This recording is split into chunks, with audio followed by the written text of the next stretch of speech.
We now take you live to the Central Texas Command Center in the heart of the resistance. You're listening to The Alex Jones Show.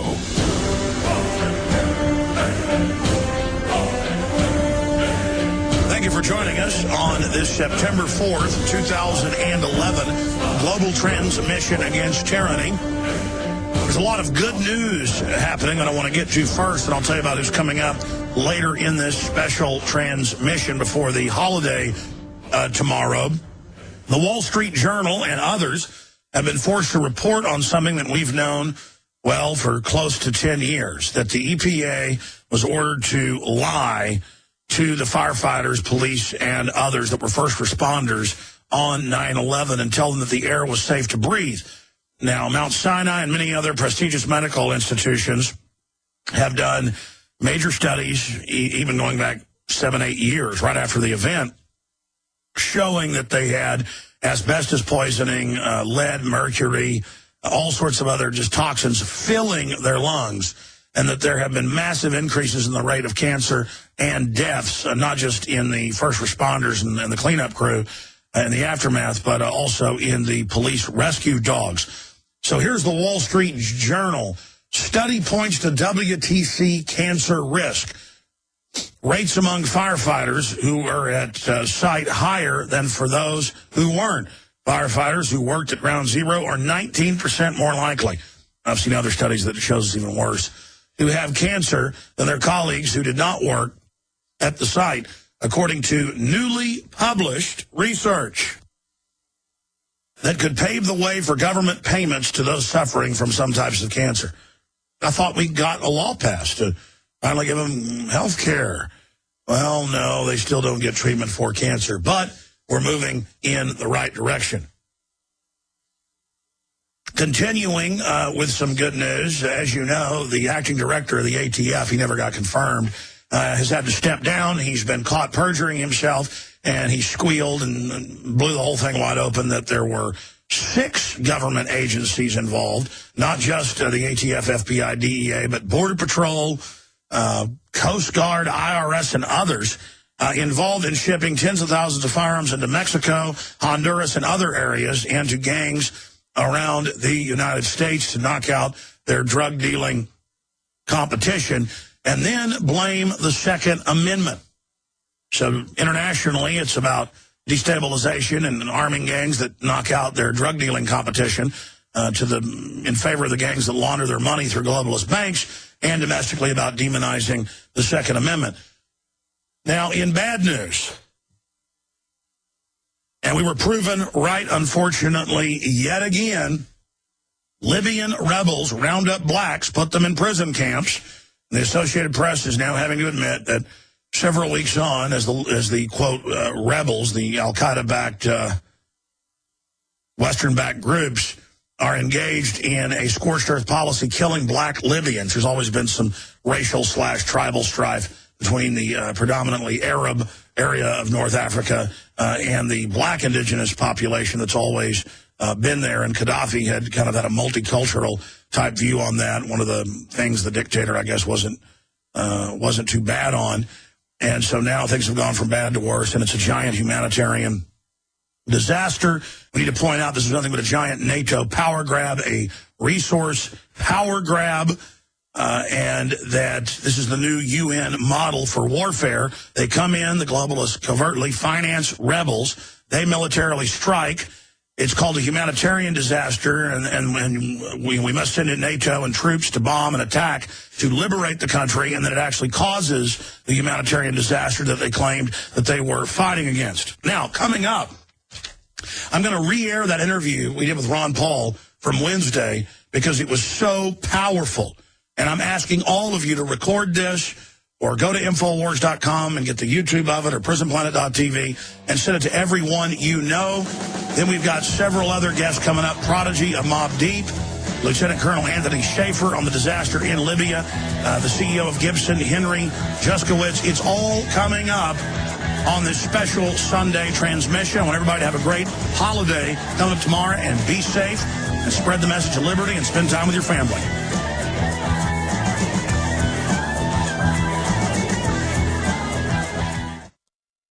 From From the front lines of the information war, it's Alex Jones. Well, he's the hardest working statesman we've got up there at the federal government level. And, of course, Congressman Ron Paul is one of the few statesmen we've got. And we've only got him for 15 minutes, so let's get right into it. Congressman, what do you make of the Super Congress and the fact that Congress was not able to even be involved in the Libya operation?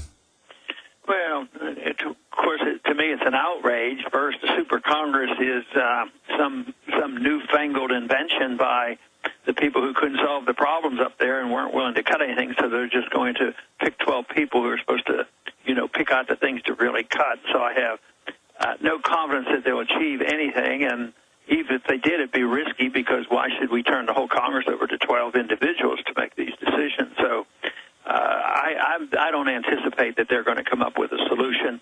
If they did, they'll probably be raising taxes, and they probably won't cut any money away from some of this militarism going on. They haven't even been brave enough to cut the money from Libya, so I don't expect a whole lot to happen from that Super Congress. Congressman, is there any recourse with Obama telling Congress, I don't need your authority to go to war in Libya. I have the UN giving me the authority, and I, quote, do this for their credibility. I mean, are we just going to, I guess, sit here collectively? I mean, I know you've been fighting it, and just allow the power of the purse and the power of war to more and more move to the executive? Yeah, I'm afraid that people aren't going to demand it, and the Congress won't respond, and there's a few of us, that file suit, and we try to fight it and vote against the funding, but we never get the majority. But, it's not like it's brand new. I know this is an outrage, but, it's pretty much what's been going on since Truman. Truman actually, did that on Korea, and, of course, we still are spending money on Korea. At times, a president would come and get token approval. They never get a declaration of war. It's just a token approval to do what I want. If I want to fight a war, I can, and Congress is expected to finance it.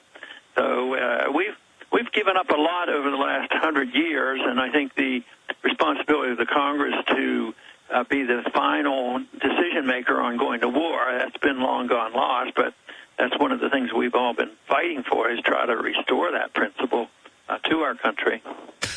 Recently, shifting into monetary issues, you had Bernanke on the hot seat, and you said, is gold money? And he said, no, it's not. Their counterfeit Federal Reserve notes are. Now we've seen 2 weeks ago on Meet the Press, the former head of the Federal Reserve, Greenspan, I'm sure you saw it, say, hey, we're not going to default, we'll just print money. But isn't that a form of default? That's that inflation tax you've been talking about, and another way of cheating people that have bought the treasuries. I mean, it's looking more and more like Hitler in his bunker to watch the Federal Reserve giggling about what they're doing.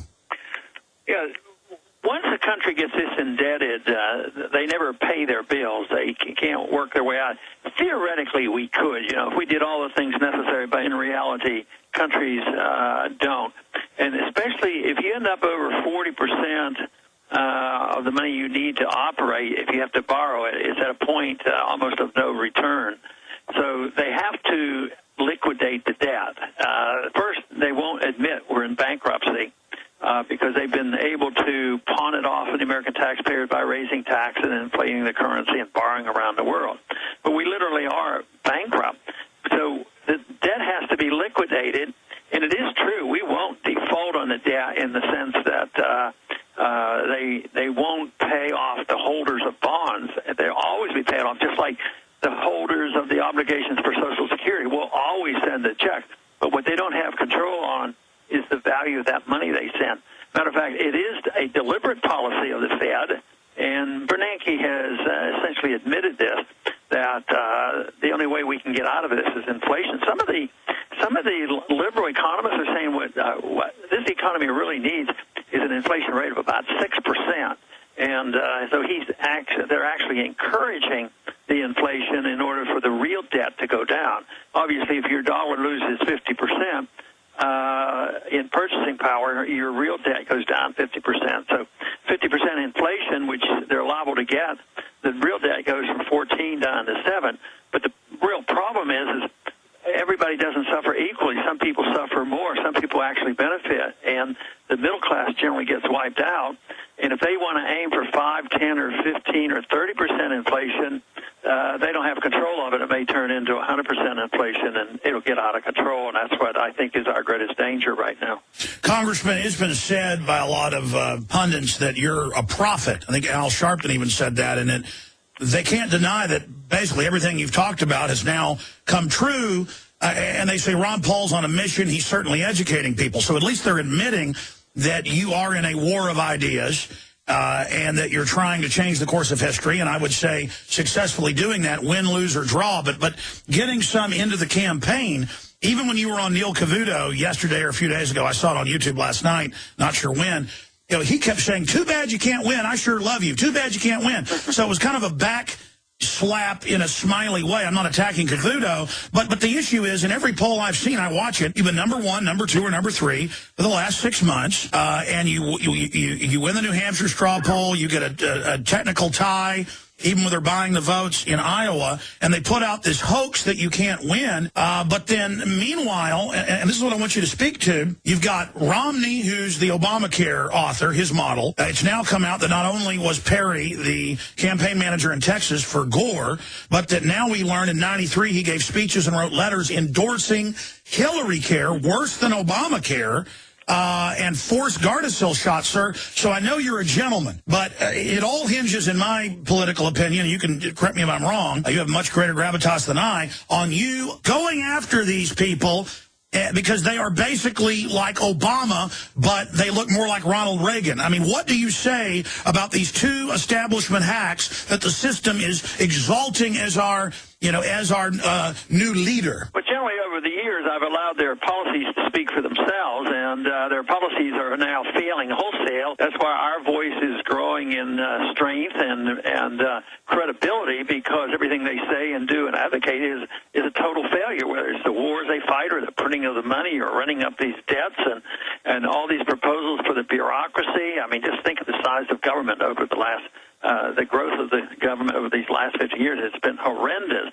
So I think that is such glaring evidence that I don't relish the thought of just really accusing them of all sorts of things, because they're all to blame, and it's bigger than one person. I understand, but those are the guys that they're selling your voters, mainline Republicans, libertarians, conservatives. I mean, Rick Perry has gone from doubling, the size of Texas government in 10 years to saying basically that he's, I'm the real Ron Paul. I'm Rick Perry, and, the Federal Reserve is almost treacherous or treasonous. I mean, he's trying to become you. So what do you say to that? Well, I think that people have to realize and look at his record, and when they look at his record, they know that he's a flip-flopper. I mean, how can what he say be much different than what Romney has done with his medical care system up in Massachusetts? And you're right.